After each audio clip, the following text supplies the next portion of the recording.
Subject you to disabling fire.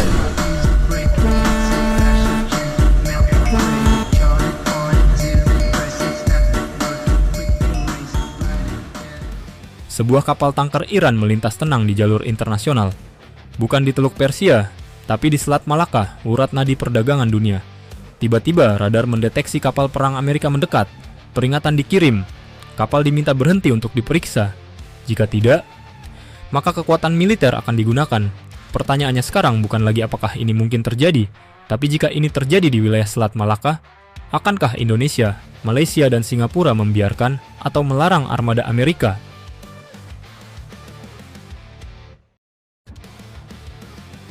Ini bukan ancaman, ini sudah dimulai. Apa yang sedang terjadi hari ini bukan sekadar retorika geopolitik. Amerika Serikat sudah mulai menjalankan operasi nyata terhadap kapal-kapal yang terhubung dengan Iran. Kapal disergap, dihentikan, bahkan dilumpuhkan jika melawan. Yang membuat situasi ini semakin serius adalah satu hal. Operasi ini tidak dibatasi wilayah. Artinya, intersepsi bisa dilakukan di mana saja. Tidak hanya di sekitar Timur Tengah, tapi berpotensi menjangkau jalur-jalur vital dunia. Dan disinilah Selat Malaka masuk ke dalam peta. Selat ini bukan sekadar jalur laut biasa. Ini adalah salah satu titik paling strategis di dunia.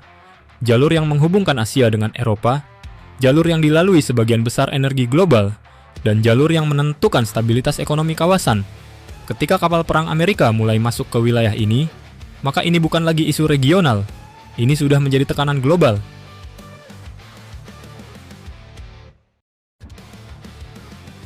Selat Malaka, wilayah siapa sebenarnya?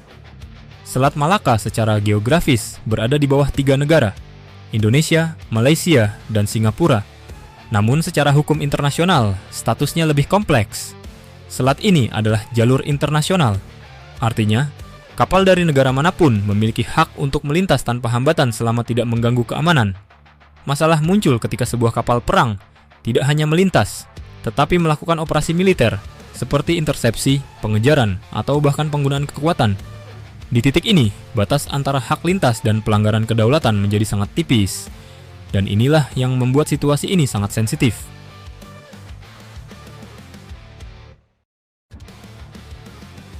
Dilema besar negara kawasan.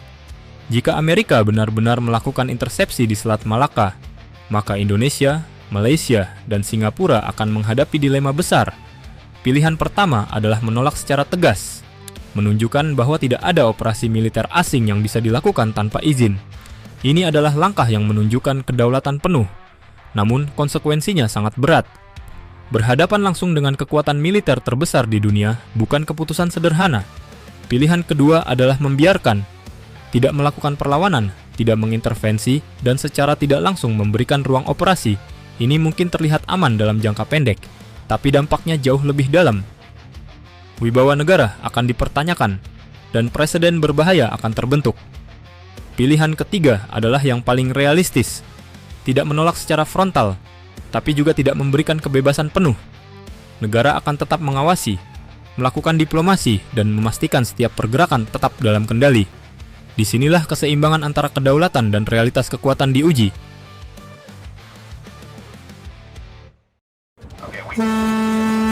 Kenapa Amerika berani melakukan ini? Amerika bukan tanpa perhitungan. Secara militer, mereka memiliki dominasi laut global. Armada mereka tersebar di berbagai kawasan strategis dunia. Secara hukum, mereka menggunakan pendekatan yang fleksibel. Bukan memblokir wilayah, tapi menargetkan kapal tertentu yang dianggap terkait dengan Iran. Dan yang paling penting, ini bukan pertama kalinya. Dalam sejarah, Amerika pernah melakukan operasi serupa. Mengawal tanker di kawasan konflik, melakukan operasi anti pembajakan, hingga intervensi laut di berbagai titik panas dunia. Artinya, apa yang terjadi hari ini adalah bagian dari pola lama yang kembali diaktifkan.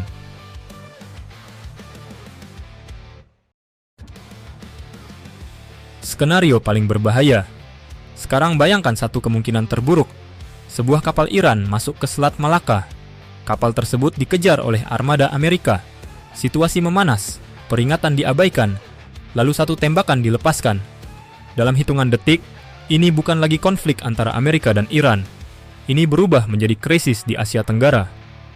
Jalur perdagangan terganggu, harga energi melonjak, ketegangan militer meningkat, dan negara-negara kawasan dipaksa untuk mengambil posisi.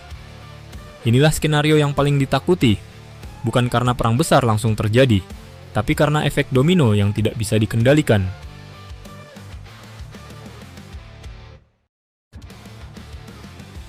Posisi Indonesia. Indonesia berada di posisi yang sangat kompleks. Sebagai negara terbesar di kawasan, Indonesia memiliki tanggung jawab menjaga kedaulatan wilayahnya. Namun di saat yang sama, Indonesia juga harus realistis terhadap dinamika kekuatan global. Strategi yang paling mungkin diambil adalah menjaga keseimbangan. Tidak terlibat langsung dalam konflik, tetapi tetap mempertahankan kontrol terhadap wilayah. Dalam istilah strategis, ini adalah netralitas yang dikendalikan. Indonesia tidak tunduk, tapi juga tidak gegabah. Dan disinilah kecerdasan geopolitik benar-benar diuji.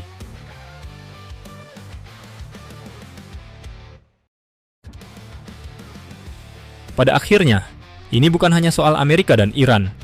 Ini adalah pertanyaan yang jauh lebih besar. Di laut internasional, siapa yang benar-benar berkuasa? Apakah hukum internasional masih menjadi pedoman, atau kekuatan militer yang menentukan segalanya? Dan bagi Indonesia, ini adalah ujian nyata. Apakah kita hanya menjadi penjaga jalur strategis dunia, atau benar-benar pemilik kedaulatan atas wilayah kita sendiri? Karena jika suatu hari operasi militer asing bisa berlangsung bebas di Selat Malaka, maka dunia akan melihat satu hal. Apakah Indonesia masih memiliki taring? Atau hanya menjadi penonton di lautnya sendiri?